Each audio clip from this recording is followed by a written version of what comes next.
Howdy y'all, my name is Nicholas McIntire and I'm an epic fantasy author and YouTuber. Today I'm going to be talking to you about something that honestly just drives me insane, and that is when medical situations or medical facts are misrepresented or done poorly in books, television, film, pretty much any version of fiction, because there are certain things that just nobody seems to get right.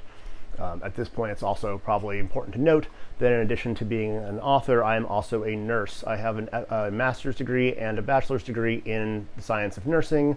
I've been a nurse for about 10 years, and so I have, in that time, been taking my experience and my knowledge and applying it to my books, like The Hunter's Gambit and everything else in the Arcanium Codex, Wicked Wind, which comes out in September. I have gone over all of the medical things that come up in an epic fantasy series, which is quite a lot because obviously people are getting hacked apart, blown apart, ill, all kinds of things are happening, and it's important to me that those things be conveyed correctly as some things can be done in a world with magic and healing and things like that.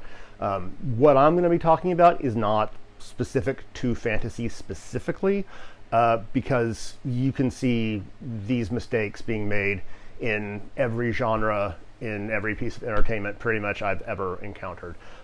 So if you are guilty of doing this, which if you've ever written anything with people being hurt in any way, shape, or form is entirely possible, these are just some things to keep in mind as you move forward, or when you're watching something, if you want to be a more sort of critical observer. This can help you have a better idea of what Hollywood or anyone who writes fiction has come to believe is accurate, or maybe just makes for a better fictitious presentation. Maybe it's more cinematic, I don't know. But these are a couple of things that you see a lot that are just completely right out incorrect. And I'll be also explaining what the reality of the situation would likely be compared to how it's often depicted.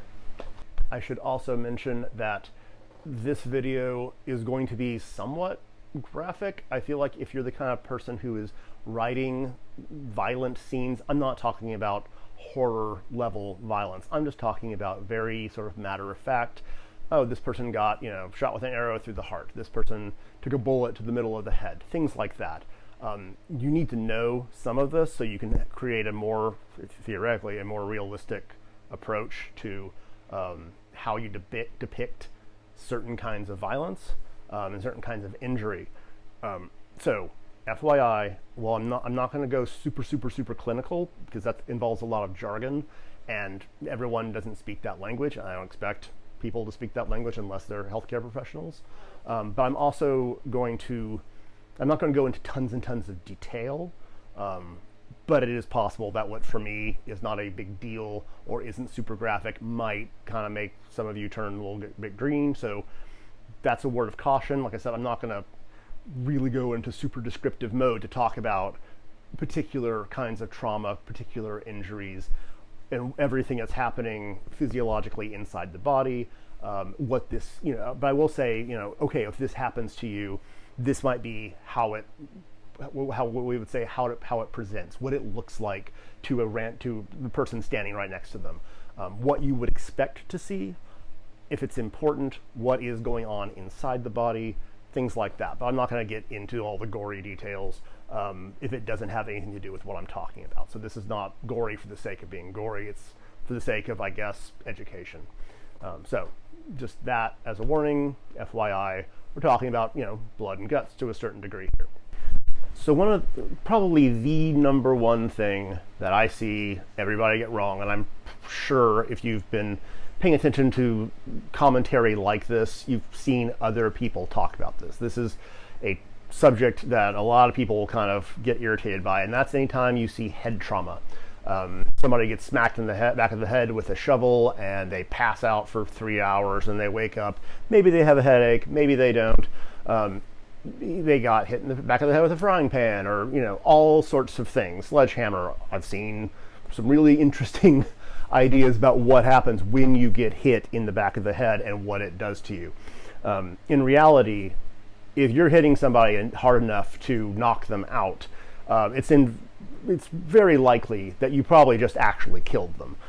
They might not die immediately. You might give them a skull fracture. They could have bleeding inside of their skull, which obviously it's meant to be a closed system. It doesn't do well with added, things like blood showing up all of a sudden because there's nowhere for it to go. Pressure builds up and that can start to damage and ultimately kill the brain. Additionally, right back here, where you see a lot of people getting hit is where your medulla oblongata is, and that part of the brain is in charge of things like reminding you to subconsciously breathe and making sure your heart beats. And a lot of those things that just happen in our bodies that we just expect to, we don't have to think about them to do them. The control center for all of that is right back here. And if you damage or destroy that, then that person is going to cease to breathe, or their heart is going to cease to beat, things like that, and they will obviously die. So I imagine that the reason this became popular was because oftentimes you want to show an easy way to just knock somebody out. And of course, in reality, there is no easy way to knock somebody out. It takes a lot of force and trauma especially somebody's head, to knock them out. And more often than not, you're probably going to do way more damage than you ever intended to if your idea was just to make them shut up for a few hours and then, tie them up and then they can come back to and they can answer your questions or whatever it is that you want from them. Hitting them in the head, period, is going to cause a lot more problems than just making them go unconscious. So my guess is that it's probably used a lot more because it's a convenient plot device, but in reality that does not work. And pretty much the moment you incorporate that into your story, you're either signaling that you don't know what you're talking about when it comes to this, which, obviously everyone who is writing fiction and shooting film or shooting a television show isn't expected to be a massive expert on human anatomy and physiology and trauma. But if you want things to be as realistic as possible, then you can find other ways to incapacitate somebody that aren't quite as lethal or aren't as likely to lead to them having long-term brain damage and all kinds of different effects from that kind of blunt force trauma that you probably weren't intending. As a side note, or a continuation, one of the other things that I have noticed is that there's this idea that if you get shot in the head, and that could mean all kinds of different things, that it's like an instant kill switch and bang, you're immediately dead. It entirely depends on where you are shot in the head. There are people who try to shoot themselves in the head to kill themselves and they miss vital points. And so yes, technically they have shot themselves in the head, but they just basically bleed a ton, and that, depending on if somebody gets to them in time, there are a lot of veins and arteries and things that are, there's a lot of blood flow around your head. And so, yeah, you could incapacitate yourself and potentially bleed out from that injury. But that would, depending on where you hit, could take a varying amount of time. And it's depending, once again, on where we're talking. If we're talking straight through here, that's very different than if we're talking about an exit wound here. All kinds of different places will change what happens. And that will also change what part of the brain is actually involved. Like I said, if you get it wrong, if you miss where you're trying to shoot yourself, if you have a character who's trying to commit suicide, for example, or if somebody else is shooting one of your characters, it honestly really where a projectile comes in and where it exits are going to determine if they die, how quickly they die, and if they don't, what kind of deficits they might have if they were to recover on any level, depending on what parts of the brain are hit or are traumatized in any way, determine what kind of problems that person is going to have moving forward should they get help. There are very few things that can happen to a human body where you are immediately dead, period. It's over just in a half second. That's it. I've seen plenty of depictions where somebody was hit in the heart or something, and it's like, oh well, they just fall down dead, because of course they do.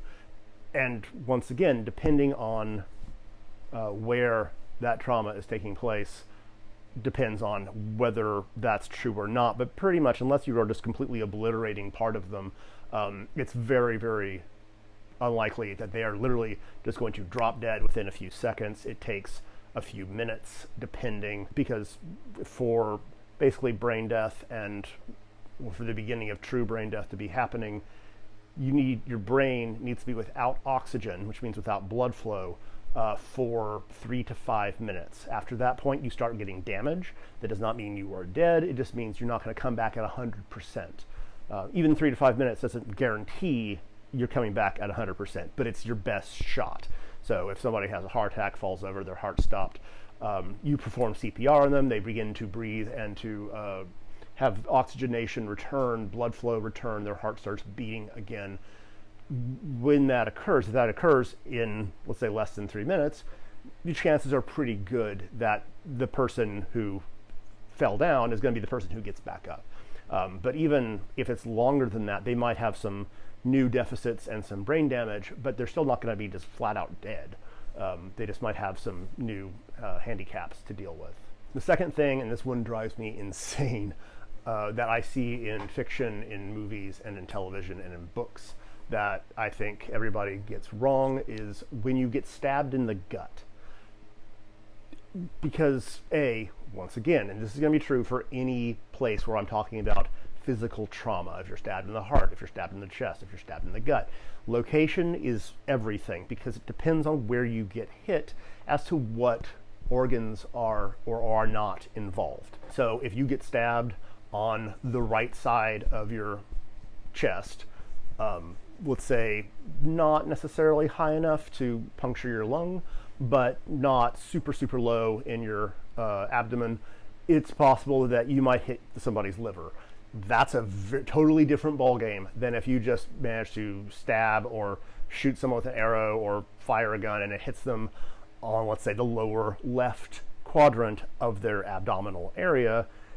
You can be hit there, and depending on whether or not it hits your kidney, things like that, you can survive an injury like that for a pretty long time. Like, once again, if you hit an artery, something like that, where you're going to start having really, really crazy amounts of bleeding, that's a different story. But in a lot of these instances where you see a character get stabbed, let's say, with a short little knife, and they get stabbed in their lower left side gut, and then they die 20 minutes later, that's not going to happen, because why are they dead? What killed them? You're going to bleed, and your GI tract, so your small intestine, large intestine, all the things that, where food is then turned into waste. It's not great for that to be open, for that to be perforated, and that all that waste and that acid and all those various things are then spilling into the rest of your body and into your blood supply, and that can cause a whole lot of problems later down the line with things like infection. That can make you very, very sick, and if left untreated for quite a while, it can absolutely kill you. But we're talking easily well over half an hour, probably more like several hours, 6, 10, depending on what the location is and what else was involved. So seeing somebody get stabbed in the stomach and then keel over and die 10 minutes later, 5 minutes later, doesn't make any sense unless, like I said, unless you hit an artery. You know when you hit an artery, if you watch medical TV shows or particularly violent films. If you ever see a moment where somebody gets stabbed or shot or whatever, and then it's like a geyser, like just somebody spraying huge quantities of blood like it's from a high pressure hose, that's an artery. It really does look like that, depending on how cartoonish we're talking, but it really does like forcefully spray out. It can be obviously very gruesome, and that can be super, super dangerous. But your entire body is not just one giant artery. Every time you puncture something, it's not going to cause that reaction. It has to be in specific places. And there are some places where if you want someone to bleed out quickly, for example, if somebody slits your throat and you have these two carotid arteries going up into your body and then pulling blood back down, If these are severed, you're going to bleed out very quickly because obviously they're like hoses by comparison to a lot of the vein structures that go throughout our bodies. That's like a main line. If you cut that, you're pretty much done, and it's going to be reasonably quick. There's not a whole lot you can do in that circumstance. So when we're talking about an arterial strike, so when you would see, a spray of blood and all that, this kind of brings me to the next thing that I see a lot, and it drives me insane. And that is, you have your, Ensign Ricky, your character who's just about to get, murdered for the sake of being like, oh, things are serious now because this guy's dead. Every time you see that happen, and it's like, oh, this person took an arrow or a knife either to the heart or anywhere where it looks like, oh, sure, we'll say that that's enough to kill them. Immediately, the hero or whoever's supposed to get the point of, oh, death is serious and now we're in big trouble, runs to this person's side and immediately just yanks out the dagger or pulls out the arrow. And, I'm like, well, that was great. You just killed your friend, by the way. Anytime I see somebody who has a weapon still inside of them and somebody, presumably their friend, runs up and yanks it out of them, I'm like, well, you just basically murdered that person. You can, as long as you leave the arrow, knife, sword, whatever, where it is, it's keeping as much of the blood in that person's body from just pouring out. It's keeping everything more or less in place. And yeah, depending on where we're talking about, you can get stabbed and have it hit your heart and you don't immediately die. In fact, depending on where it is, you could survive for half an hour. You could survive for potentially, I think, you could potentially even make it 1, maybe 2 hours, as long as you leave everything alone and try not to move this person too much. And for the love of God, do not yank out whatever is there, because then you are literally ensuring that instead of lasting minutes, even an hour or two, depending on where we're talking about, you just created a bigger hole and you just took out the one thing holding everything in place, and now they're going to bleed out in, I don't know, 30 seconds, about, depending once again on location. So don't have your characters yank stuff out like that unless there's something else going on, because unless you're just trying to kill this character like as fast as you can. I know it's supposed to look heroic or be cathartic for them to be like, oh, I pulled that bad, that evil person's poison dagger out of you, and won't save you, but you get to die with dignity or something. Unless the entire goal is that they're about to murder their friend by accident, you probably want to come up with a different way of showing them being super heroic, because that person could theoretically, depending on where healers or medical droids, if you're doing sci-fi, whatever form of healing that can be done, depending on how close that is, leaving everything where it is and then having that character try to move the wounded person to a place where they can be healed, or put in stasis or whatever, is theoretically totally doable, but not if you just yank everything right out. That is literally going to kill them. Also keep in mind that even if you have, like in my world, there's magic, and there is magic that can heal a great deal if you are the right kind of person, you're on the right meridian through the Arcanium, you have access to that kind of magic, you could completely reasonably heal somebody who had damage done to their heart. It's a certain amount of time before your body is no longer able to function. It's in that it's not able to, for your heart, for example, your heart's a big engine. It's moving everything, all the blood, through your body so that it's going to the places that need oxygen, and the blood that has spent all of its oxygen is then coming back, going through the lungs where it gets more oxygen, and then being pumped out through the rest of the body once again to keep that cycle happening. That's how your circulatory system works in a very, very basic way. If you get hit in the heart, but there's somebody 2 football fields away who could heal you, even if you stop breathing and your heart stops entirely, you still have between 3 to 5 minutes to heal that person and get them moving again, get the blood moving through their body and oxygenating their brain again. So even if it seems like, oh, their heart's basically destroyed, if you have somebody who is within 3 to 5 minutes, of getting their attention and them using their magic to fix things, or if it's science, they're using their medical technology, whatever, then you can still save that person. They could still theoretically come back undamaged, as far as their brain is still intact, their organs are still functional, all of that. So this idea of like a one-shot kill, it works in video games, but in movies and in novels and in TV shows, it's really independent on what you have access to around you.